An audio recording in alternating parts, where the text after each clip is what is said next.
Dans cette vidéo, on va continuer avec ce qu'on a fait. On va injecter cette fois-ci du HTML par programmation, donc du code qui n'existait pas à partir d'une liste d'informations.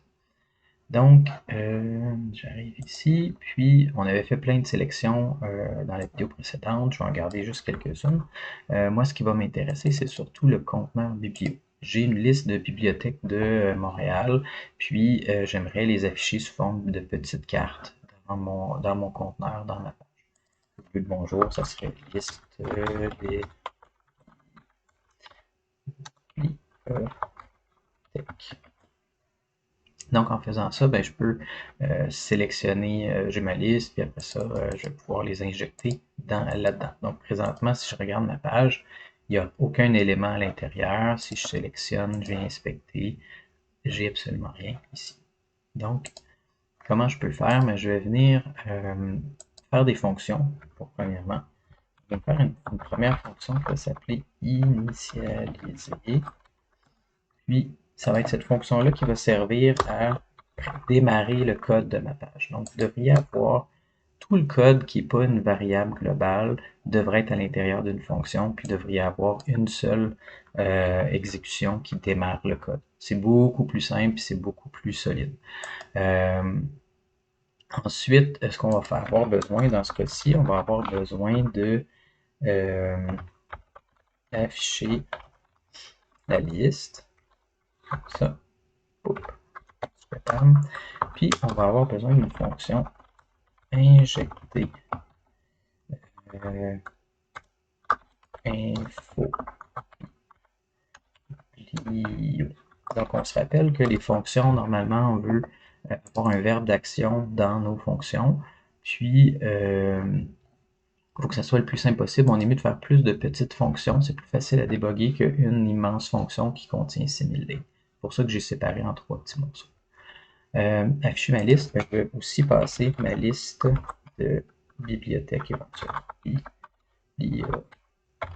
Pas d'accent, bibliothèque. Voilà. Puis, ici, je vais injecter des infos d'une bibliothèque, d'une seule. Cool. On va commencer par aller chercher les informations. Comment je trouve ça, les infos? Dans mon code, pas dans le CSS, dans JavaScript, dans le data, j'ai mis plusieurs listes d'informations. C'est des données ouvertes que je suis allé chercher. On va en parler dans une autre vidéo plus tard. Puis, par exemple, j'ai les activités. J'ai parlé j'ai parlé des bibliothèques, mais c'est les activités des bibliothèques. Je me demande avec les piscines. Donc, c'est toutes les activités de la bibliothèque de, je pense, de Laval. Je crois. Peut-être que je me trompe, mais on verra. Donc, ce qu'on va faire, c'est, moi ce que j'aimerais, c'est avoir la description, puis la remarque, puis peut-être la date. On va afficher. Donc, comment on va faire ça? Je vais commencer par exporter ma donnée. Vous voyez que là, dans mes données, j'avais mis un tableau que j'ai mis avec une variable. Puis, je vais aller à la toute fin. Comme ça. Puis, je vais faire export default ma variable qui contient les infos. Comme ça, je peux avoir de l'information dans un fichier à part, puis je vais l'importer dans mon fichier. Donc, comme je n'ai pas accès à une base de données pour l'instant, j'ai toutes mes infos de test dans un fichier JS que j'exporte. Pourquoi default? Default, ça va permettre, si j'ai une seule exportation, quand je vais l'importer, je vais pouvoir mettre le nom qui m'intéresse. Sinon, je suis pris avec le nom biblio-info. C'est plus pratique quand on a une seule exportation, on peut mettre default, puis on exporte la variable qui nous intéresse. Pour importer, il faut s'assurer que quand on a mis notre script ici, il faut importer avec un type module. Donc ça, c'est important parce que sinon, les modules ne seront pas reconnus. Et vous devez utiliser un serveur web pour afficher votre page. Vous ne pouvez pas juste cliquer sur le lien, ça ne marchera pas. Donc, il faut vraiment avoir quelque chose comme Live Server ou XAMPP pour pouvoir afficher des modules. Sinon, vous allez avoir des erreurs. Ensuite, dans le haut de ma page, je vais venir importer. Import. Puis là, je peux mettre le nom de mon choix vu que j'ai utilisé une exportation par défaut. Je sais pas, moi, je vais l'appeler, je vais garder biblio-info. bio. Bon, j'ai parlé info puis bio, ça va être parfait. From, là, je vais mettre le chemin vers mon fichier. Je suis ici, je veux sortir de page, rentrer dans data, puis aller chercher activité puis bibliothèque. Slash data activité bibliothèque. Et là, c'est super important de finaliser avec l'extension parce que vous allez avoir une erreur. Vous n'allez pas trouver le fichier correctement. Donc, info biblio, c'est toutes mes infos. Super, c'est un tableau. Puis, dans initialiser, ce que je vais faire au chargement de ma page, j'aimerais afficher ma liste avec, puis là, je vais passer info biblio. On va voir, est-ce que je reçois quelque chose, log de info biblio. Est-ce que j'ai quoi sur ma page? J'arrive dans ma console, puis j'ai bien mes 2000, 3000 activités de bibliothèque. Puis mes autres erreurs, c'est mon logo que j'ai pas rajouté, fait que c'est pas grave, c'est pas vraiment grave. Donc ici, ce que j'aimerais, c'est commencer par analyser ma donnée. Ma donnée, c'est un tableau d'objets. Donc je vais devoir, pour passer au travers de chacun des éléments, utiliser une boucle pour aller chercher l'information de chaque élément dans ma liste. Pour ça, je vais commencer avec une boucle for. Dans les prochaines vidéos, on va avoir des boucles spécialisées. I égale 0, i plus petit que liste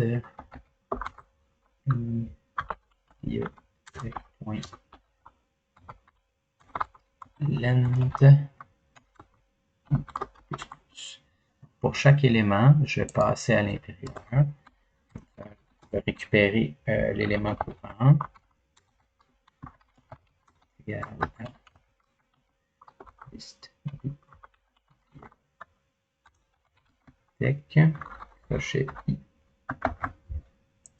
Puis, qu'est-ce que j'ai fait comme petite faute?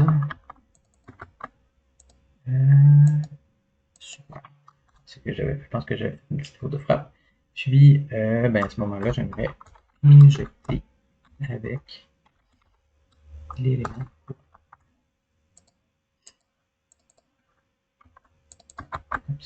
Avec cette information-là, elle va être passée dans mes infos biblio, ici.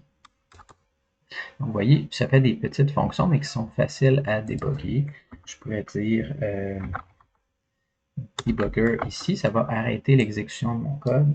Puis, on va pouvoir voir au premier passage, si je récupère un élément, hop, puis si je tire, ici ça m'ouvre le debugger, puis si je tire un petit peu plus haut, on voit que j'ai élément courant, puis dans élément courant, j'ai tout plein d'informations. Super, je peux enlever debugger ici. Fait que là, maintenant, j'aimerais injecter dans mon conteneur une petite carte qui va pouvoir contenir de l'information. Donc ici, je vais dire 11 gabarit est égal. Puis je vais utiliser les backticks. Les backticks, c'est quoi? C'est comme des guillemets, mais c'est des accents en fait. C'est pas des guillemets droits, c'est des accents sur le côté. Ça permet d'injecter des variables beaucoup plus facilement dans des chaînes de caractères pour faire de la concaténation. Comme par exemple, comme ça. Donc à l'intérieur, ça me permet aussi de faire du multiligne. Puis, par exemple, je pourrais dire H2, comme ça. Et aussitôt que je veux mettre une variable, je vais mettre mon $, mes accolades, que je pourrais dire info, puis bio. Puis là, la donnée, elle, je pense qu'elle s'appelle description.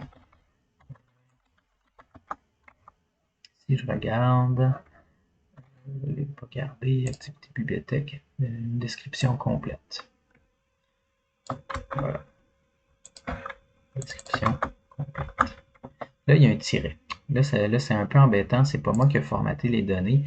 Donc, je ne peux pas avoir une variable qui a un tiret, ça c'est pas accepté. C'est comme il voit ça comme le mot.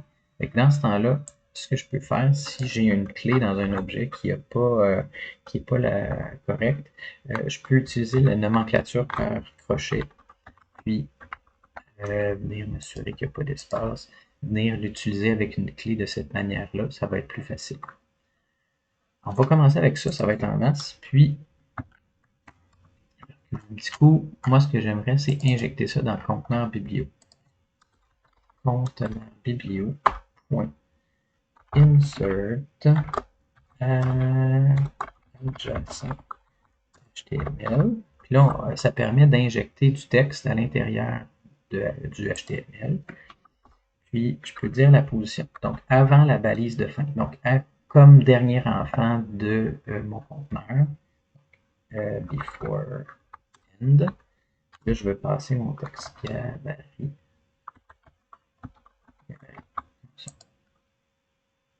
Donc, théoriquement, si je reviens, là, tout d'un coup, j'ai mes petites divs qui vont se placer comme ça. Si j'inspecte ma page, ben là, je vais avoir plein de divs dans mon conteneur qui maintenant contiennent des H2.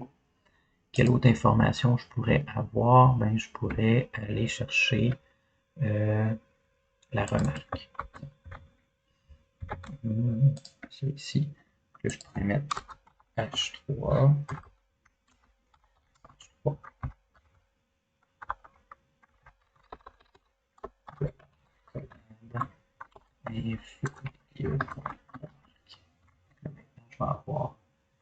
C'est sûr que ça va prendre un petit peu de CSS pour faire ça. Donc, je pourrais rajouter une classe égale.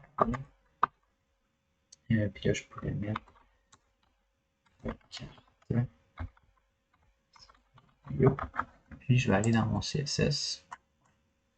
Je vais aller me faire un layout spécial pour ma page. Je vais l'appeler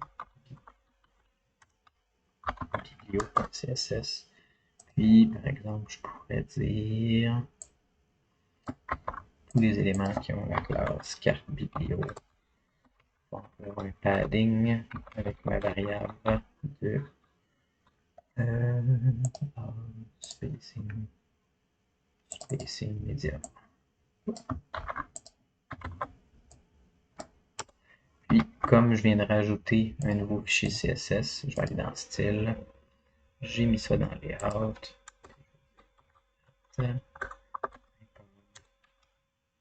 Layout. CSS. Un petit padding qui s'est ajouté partout. Et c'est sûr qu'il y a un petit peu de design à faire, mais voilà. Fait que pour la vidéo, là, ça commence à faire un petit peu long. Je vais m'arrêter là.